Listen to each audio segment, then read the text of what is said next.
No ethnicity, no race, no people have more inherent value than another. But all human beings are endowed with dignity, with honor, with distinction from the one from whom when He honors you, no one can take it away, and that is Allah subhanahu wa ta'ala. وَلَقَدْ كَرَّمْنَا بَنِي آدَمَ. Allah Azza wa Jalla says, and we have endowed the children of Adam with dignity and honor. And today we want to educate ourselves about a group of people that are called perhaps the most persecuted minority in the world today. And they are sadly a forgotten people. But to understand them, we have to understand where they come from. And in our times, the country they come from is the country of Myanmar, also known as Burma. These people come from a land in Southeast Asia, and Burma is what the colonists would call this land, because it was under British occupation until the middle of the 20th century.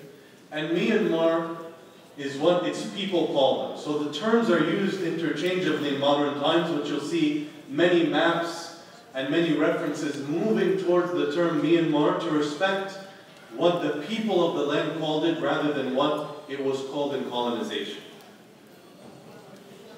And those from Southern Asia will not be surprised to know that the date of the independence of this country coincides with the independence of India and Pakistan in 1948.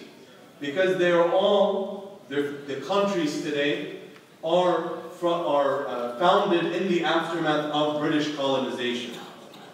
So Myanmar was also colonized by the British, and in 1948 it gained its independence, but for the majority of that time until a few years ago it was ruled by the military. Most of the inhabitants of Myanmar are Buddhist, but there is a significant Muslim minority, as there is also a minority of Christians and of Hindus, and over 150 ethnicities that reside in this land. There are several figures of Burmese ethnicity that have gained fame and recognition in Western discourse and among Western media.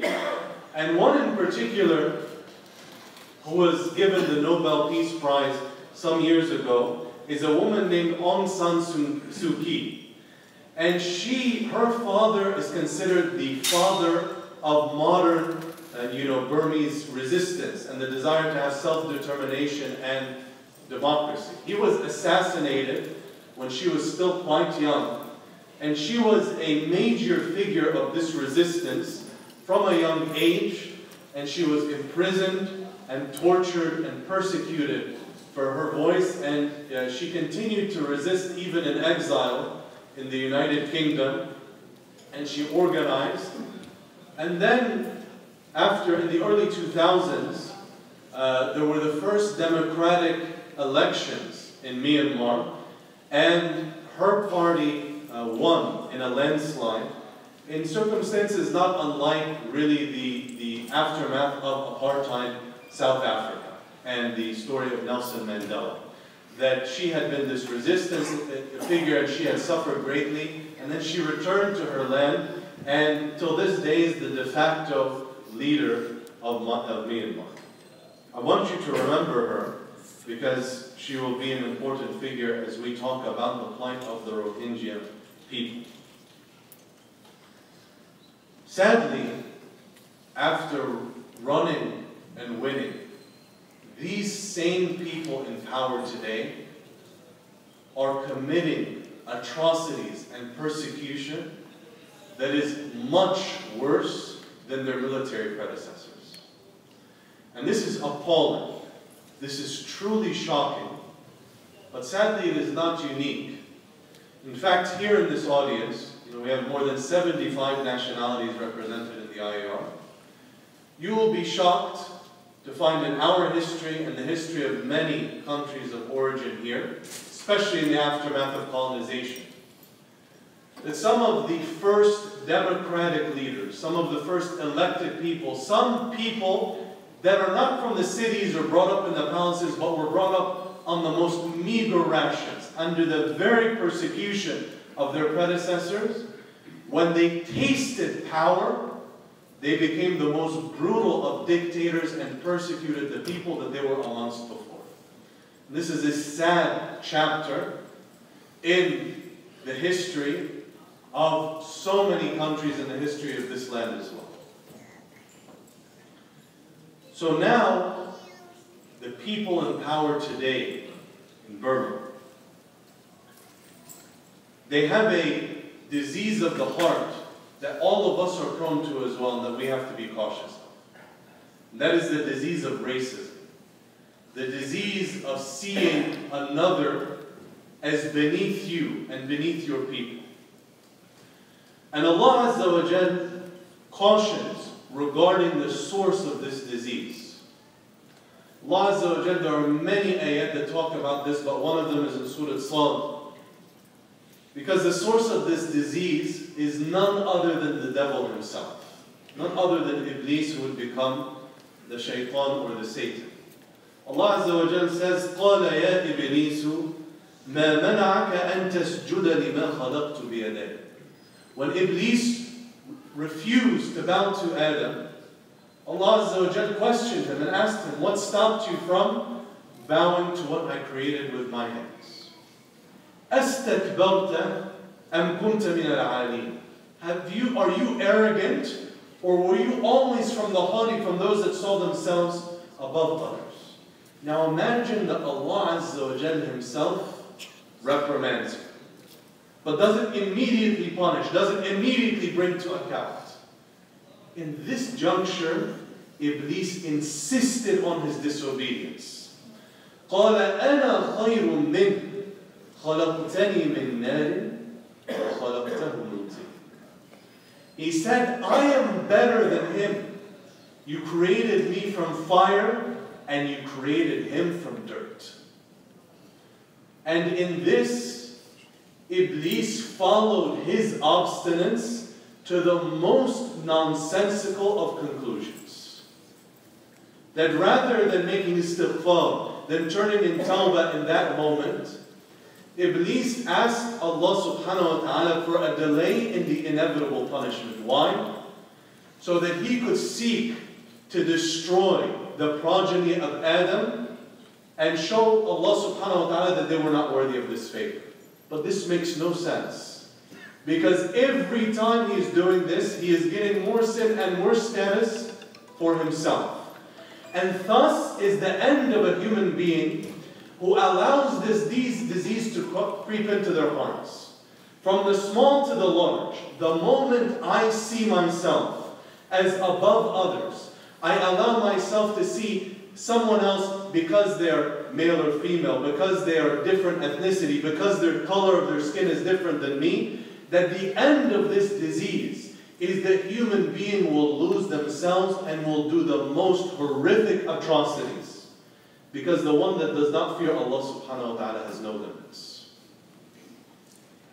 This self-aggrandized, this self-absorbed vision that Iblis had of himself, to see himself above others that Allah Azza wa Jal created, to see all who is other as beneath him, is the path that many human beings trod today when they persecute a minority.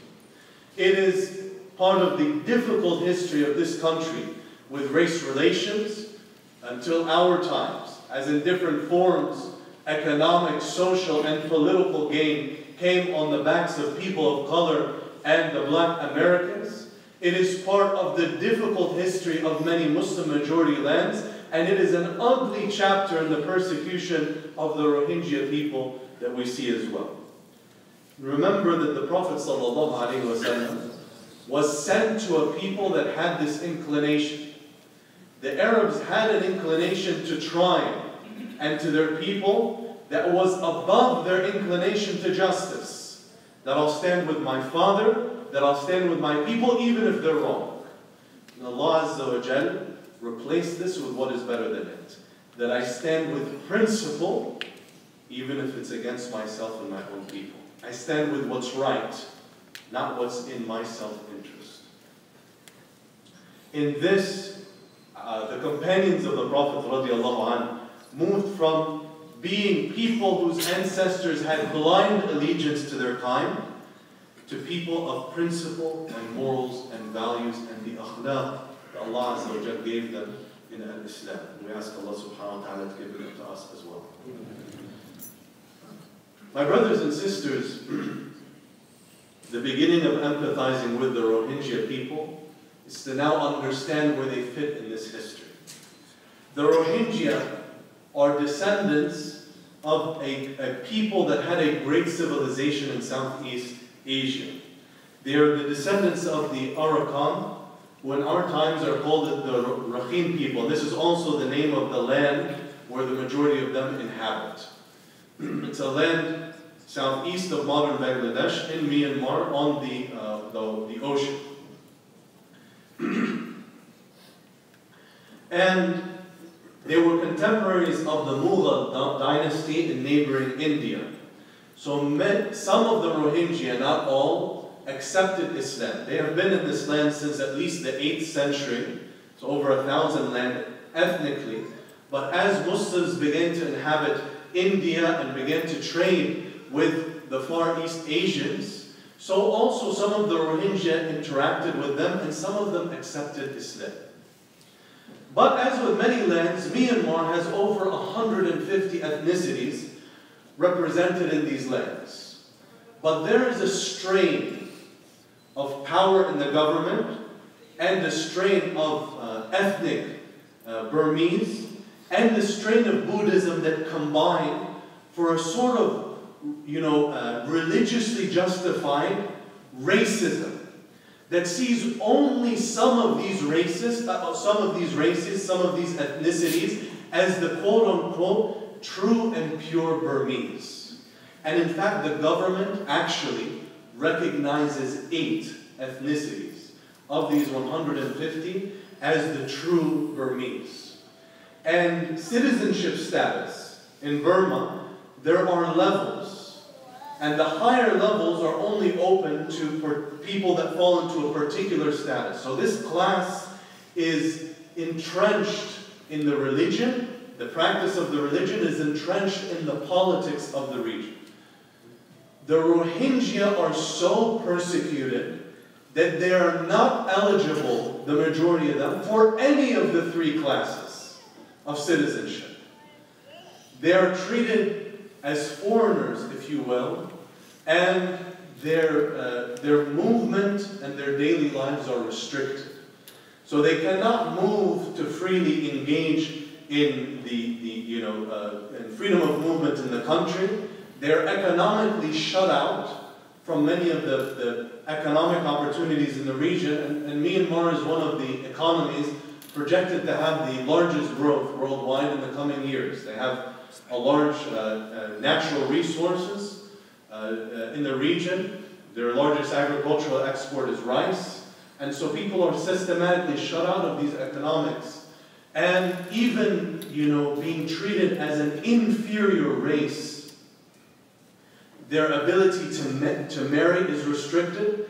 Their ability to go anywhere else, even to flee as refugees, is restricted because they're not eligible for passports. So how can they travel?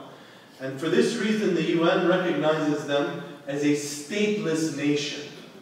They are a people whose country does not want to recognize them, but even still they won't give them passports, and so they will not be adopted or taken by any other country in the world, which is really just, imagine, my brothers and sisters, if our families, if our brothers and sisters had to go through this. It is an unimaginably difficult life. But sadly, it is the least of what they have to go through. Because from 1948, these people have been subject to persecution by the government in power. From time to time, there have been violent flare-ups where people are killed in mobs, where people are, whose homes and businesses are burned to the ground. And the peak of hypocrisy is this. the ethnicity of the Rohingya. Remember what we said, they are descendants of the Rakhine, or historically the Arakan. They are one of the recognized ethnicities in Myanmar. So the Rohingya, who share the same blood, are persecuted only because they are the Muslims among these people. As nonsensical as it is to suggest that anybody's blood or ethnicity is superior to another, it is even not factual to recognize some members of the race as quote-unquote superior, but to persecute others simply because of the practice of their religion. And for this reason, the Rohingya have been persecuted in ways, inshallah, we'll make more clear in the second khutbah. أقول قولي هذا وأستغفر الله لي ولكم فاستغفروه إنه هو الغفور الرحيم.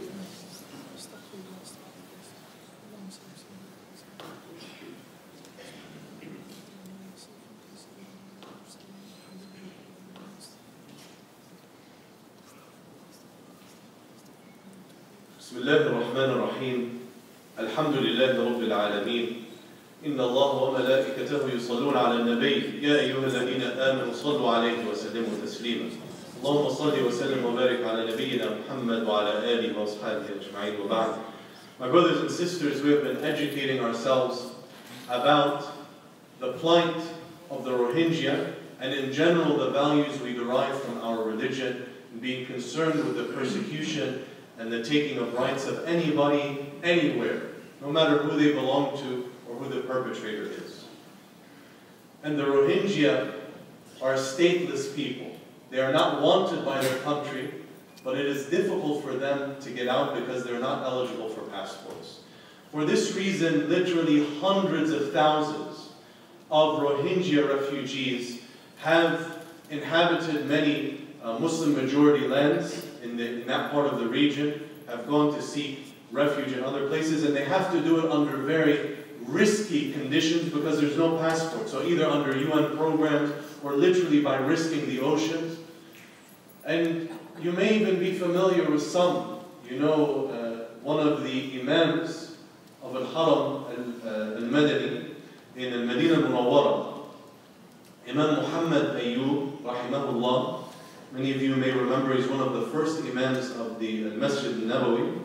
That his recitation became known in cassette tapes, and now you'll find it at MP2. And he used to lead, he died last year,